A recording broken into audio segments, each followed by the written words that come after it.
मनोज जी, अब आपसे समझना चाहेंगे, बिना वैक्सीन के कोरोना से आखिर जंग कैसे जीती जाएगी, जब वैक्सीन को एक बड़े हथियार के तौर पर दिखाया जा रहा है, इसे एक महाअभियान का नाम दिया गया है। लेकिन क्या आपको लगता है ये महाअभियान अधूरा हो जाता है जब लोग वैक्सीनेशन सेंटर पर पहुंचते हैं और उन्हें वैक्सीन नहीं मिल पा रही है, निराश वो वहां से लौट रहे हैं?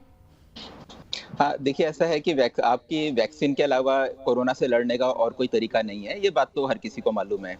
लेकिन हमारी जो आज की डेट में सप्लाई हमारी बहुत कम है। जब भी सरकार ने संडे को सुप्रीम कोर्ट में जो एफिडेविट दिया है, उसमें बताया है कि अभी हमारी मंथली प्रोडक्शन कैपेसिटी सिर्फ 60 साढ़े 8 करोड़ की है, जो कि बढ़कर 13 करोड़ पर मंथ हो जाएगी जुलाई में।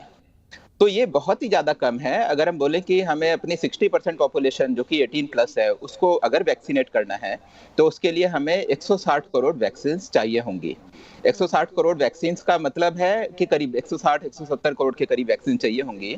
और जिस स्पीड से अभी हम लोग वैक्सीन प्रोड्यूस कर रहे हैं अपने देश में, उस हिसाब से तो इसमें 10 महीने, 12 महीने लगेंगे कम से कम। बिल्कुल। तो अब तो इसके लिए जैसे डॉक्टर मिश्रा ने बताया कि अभी हमें धैर्य ही रखना पड़ेगा, ऐसी बात नहीं है। सरकार अपनी तरफ से पूरी कोशिश कर रही है।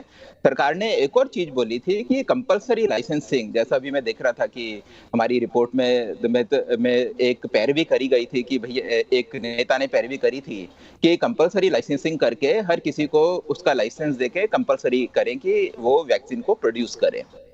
लेकिन सरकार ने अपने एफिडेविट में यह भी लिखा है कि कंपलसरी लाइसेंसिंग कोई इशू नहीं है आज की डेट में, मैन्युफैक्चरिंग कैपेसिटी इशू नहीं है। सबसे बड़ा इशू है कि जो रॉ मटेरियल वैक्सीन का होता है, वो रॉ मटेरियल जिस मात्रा में हमें मिलना चाहिए वो हमें मिल नहीं रहा है।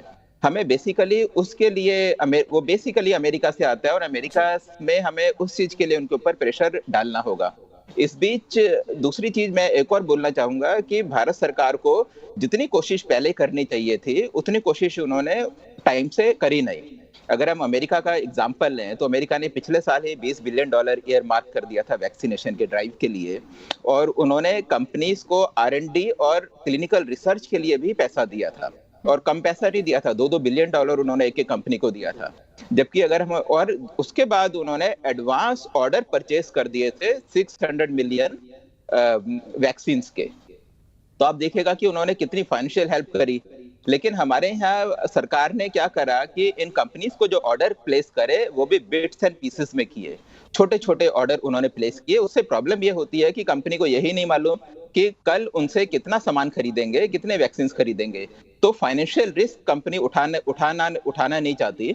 उसका रीजन ये भी है कि कल गवर्नमेंट ने अपनी पॉलिसी चेंज कर दी और ज्यादा इंपोर्ट करने लगे, तो इनका तो जितना इन्वेस्टमेंट था वो सारा का सारा वेस्ट जाएगा।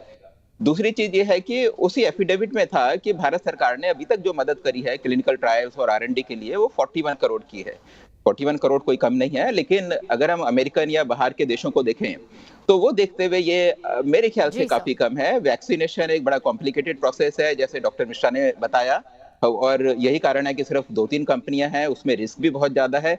मेरे ख्याल से भारत सरकार को उसमें थोड़ा रिस्क लेना पड़ेगा, डी रिस्क इन कंपनीज को करना पड़ेगा।